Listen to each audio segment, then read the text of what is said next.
বরগুনার আমতলীতে সেতু ভেঙে 9 জন নিহতের ঘটনায় 6 সদস্যের তদন্ত কমিটি গঠন করেছে জেলা প্রশাসন। আগামী 7 কর্মদিবসের মধ্যে কমিটিকে তদন্ত প্রতিবেদন জমা দিতে বলা হয়েছে। এর আগে শনিবার সেতু ভেঙে মাইক্রোবাস খালে পড়ে 9 জন মারা যান, জীবিত উদ্ধার হয় 7 জন। মাইক্রোবাসটি 16 জন যাত্রী নিয়ে শনিবার মাদারীপুর থেকে একটি বিয়ের অনুষ্ঠানে যাচ্ছিল। ইমরান হোসেনের তথ্য ছবিতে প্রতিবেদন। শনিবার দুপুরে মাদারীপুর থেকে কনের বাড়ির লোকজন মাইক্রোবাস নিয়ে বৌভাতের অনুষ্ঠানে যোগ দিতে যাচ্ছিল আমতলী উপজেলার হলদিয়া এলাকায়। গন্তব্যের একেবারে কাছাকাছি হলদিয়া ব্রিজের ওপরে ওঠার সঙ্গে সঙ্গে মাইক্রোবাস সহ ব্রিজটি খালের মধ্যে ভেঙে পড়ে। একই সঙ্গে নিচে পড়ে আরও একটি অটোরিকশা। ব্রিজটা হয়েছিল ঝুঁকিপূর্ণ ব্রিজ। এই জায়গায় গাছ গাড়ে দিছিল, এই জায়গার মেম্বার ইউপি সদস্য আপনার এই যে গাছ গাড়ে দিছিল। সিমেন্টে 300 একটা টমটম যেতেছিল, ওইটা ক্রুসিংয়ে যখন যেতেছিল ওইটা ক্রুসিং করতেছে, আর ওই মাইক্রোটা হঠাৎ করে আপনার করছে, ব্রেক করছে। ব্রেক করার পরেই ব্রেকের সাথে সাথেই ওটা অ্যাক্সিডেন্ট করছে। এলাকার লোকজন জানান 2009 সালে ব্রিজটি নির্মাণ হয়েছিল এলজিডির তত্ত্বাবধানে। ঠিকাদার ছিলেন শহীদুল ইসলাম। মাত্র 13 বছরের মধ্যে কংক্রিটের ব্রিজটি দুর্বল হয়ে যাওয়ায় এটি ঝুঁকিপূর্ণ ঘোষণা করে এলজিডি কর্তৃপক্ষ। ব্রিজটা তো অনেক দিন হইতে ঝুঁকিপূর্ণ, মানে গাছ গাড়ি দেওয়া হয়েছিল, ওই পাড়তে গাছ গাড়ি দেওয়া হয়েছিল, ড্রাইভাররা মানে না, ফাঁক দিয়ে উঠতে যায়। বেশি পানি নাই, যার জন্য স্থানীয় লোক এবং ফায়ার সার্ভিস তাৎক্ষণিকভাবে উঠাইতে পারছে লোকজনকে। তো এখানে ডুবুরিয়ে আনছি আমরা। এরই মধ্যে ঘটনাস্থল পরিদর্শন করেছেন বরগুনা 1 আসনের সংসদ সদস্য ও জেলা প্রশাসক। পাশাপাশি দুর্ঘটনার কারণ খতিয়ে দেখার নির্দেশ দেওয়া হয়েছে। আমরা তদন্ত করব, দেখব যে এখানে নির্মাণ কাজে কোনো ত্রুটি আছে কিনা, ঠিকাদারি প্রতিষ্ঠানের কোনো ব্যর্থতা ছিল কিনা, সংশ্লিষ্ট কর্তৃপক্ষ এটা বাতিল ঘোষণা করেছে কিনা, বা যে ড্রাইভার এখানে চালিয়েছে তার কোনো ব্যর্থতা ছিল কিনা, এগুলো তদন্ত করে দেখা হবে। আমরা সরকারের পক্ষ থেকে নিহতের পরিবারকে আমরা সেই প্রয়োজনীয় আর্থিক সহায়তা এবং তাদের পরিবারের পাশে আমরা দাঁড়াবো, যাতে তারা তাদের শোকটা যাতে কাটিয়ে উঠতে পারে। এই দুর্ঘটনায় নিহত 9 জনের 7 জনই নারী এবং 2 জন কন্যা শিশু। তারা সবাই বিয়ের অনুষ্ঠানে যোগ দিতে এসেছিল। এই ঘটনায় আহত হয়েছে 10 জন। কি আনন্দের অনুষ্ঠানে যোগ দিতে এসে এমন দুর্ঘটনায় শোকের আবহ তৈরি হয়েছে গোটা এলাকায়। হাসান আহমেদ, 71। বরগুনায় নিহত 9 জনের 7 জনই মাদারীপুরের শিবচরের চরভদ্রাসন ইউনিয়নের সাহাপাড়া এলাকার একই পরিবারের আত্মীয়স্বজন। সেখানকার খবর জানাতে আমাদের সাথে এই মুহূর্তে যোগ দিচ্ছেন সহকর্মী AKM নাসির উদ্দিন।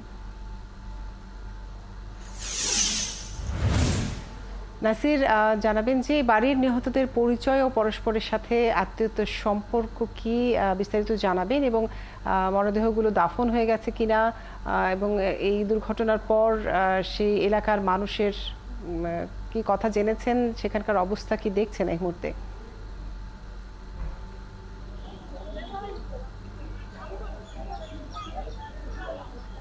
হ্যাঁ কাজরি, আমি এখন আছি ভদ্রাসন মাদারীপুরের শিবচরের যে ভদ্রাসন যে গ্রামটি, সেই গ্রামের একটি বাড়িতে। সেখানে এই বাড়িতেই শুধুমাত্র 4 জন, গতকালকের যে আমতলী সড়ক দুর্ঘটনা হয়েছে সেইখানে দুর্ঘটনায় এই একই বাড়ির 4 জন নিহত হয়েছে। অর্থাৎ একটি পারিবারিক কবরস্থানে ফাতেমা বেগম, শাহনাজ আক্তার মুন্নি এবং তাসফিয়া ও তাহিয়াত, এই 4 জনকে কিন্তু এই কিছুক্ষণ আগে জানাজা হয়েছে সকাল 9টায়।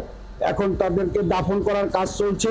এই দাফন করার প্রক্রিয়ার মধ্যে দিয়ে, অর্থাৎ এই বাড়িতে যে 4 জনকে দাফন করা হচ্ছে, এছাড়াও কিন্তু এই বাড়ির এই যে হাবিবুর রহমান মাতুব্বরের যে বাড়িটি, তার বাড়ির তার স্ত্রী এবং তার ছোট ভাইয়ের স্ত্রী এবং তার একজন বড় বোন, তিনিও কিন্তু মারা গিয়েছেন। অর্থাৎ এই পরিবারের 7 জন যারা মারা গিয়েছেন, তাদের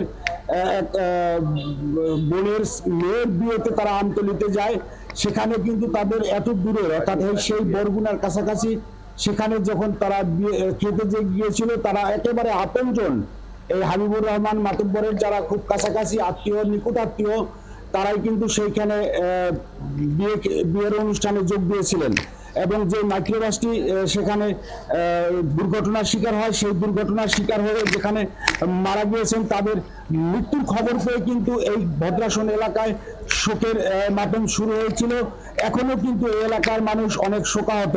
তারা কিন্তু ধরে নিচ্ছেন যে এই যে দুর্ঘটনাটি ঘটেছে, সেই দুর্ঘটনার কারণে তাদের সেখান থেকে যেই সড়কটি অর্থাৎ যেই হলদিয়া ব্রিজটির কারণে তারা দুর্ঘটনার পতিত হয়েছে, এই এলাকার মানুষ সামাজিক যোগাযোগের মাধ্যমে যতটুকু দেখেছে তারা কিন্তু ওই এলাকার প্রশাসন কিংবা ওই সেতুকে দায়ী করেছেন। অর্থাৎ যে সেতুটি অত্যন্ত নাজুক অবস্থায় ছিল দীর্ঘদিন ধরে, সেই সেতুতে কেন চলাচলের উপযুক্ততা কিংবা চলাচল করার জন্য প্রবেশাধিকার পাবে।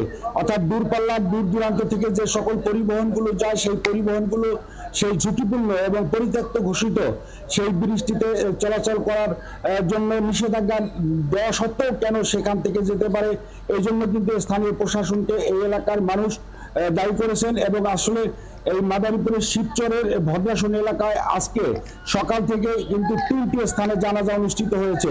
অর্থাৎ এই 3টি স্থানই কিন্তু এই মাদবর বাড়ির যে কানেকশন, অর্থাৎ তাদের কিন্তু সরাসরি আত্মীয় স্বজন এখানে কিন্তু জড়িত। আমরা দেখেছি যে সকাল 8টার সময় যেখানে জানাজা হয়েছে সেখান থেকে আর একটু এই 9টার সময় যে জানাজাটি অনুষ্ঠিত হয়েছে সেখান থেকে কিন্তু আবার 10টার সময় এই যে বাড়ির যে বড় মেয়ে তিনি রয়েছেন সাহাপাড়া এলাকায়, সেখানে কিন্তু আরেকজনের জানাজা অনুষ্ঠিত হবে। সেই বাড়িতেও কিন্তু তারা মা এবং মেয়ের মৃত্যু হয়েছে। আপনারা দেখেছেন যে এই যে আমরা সকাল 9টার দিকে এখানে জানাজা অনুষ্ঠিত হয়েছে, কিন্তু এখনো বাড়ির মধ্যে কিংবা ওই যে কবরস্থানে মানুষের কিন্তু ভিড় এবং সকলের কান্নাকাটি এবং বিভিন্ন ধরনের সবাই শোকাহত, সেই পুরো এলাকায় শোক বইছে। যেমনটি বলছিলেন আপনি নাসির, আপনাকে অনেক ধন্যবাদ যুক্ত থাকার জন্য। দর্শক মাদারীপুর থেকে যুক্ত ছিলেন সহকর্মী নাসির।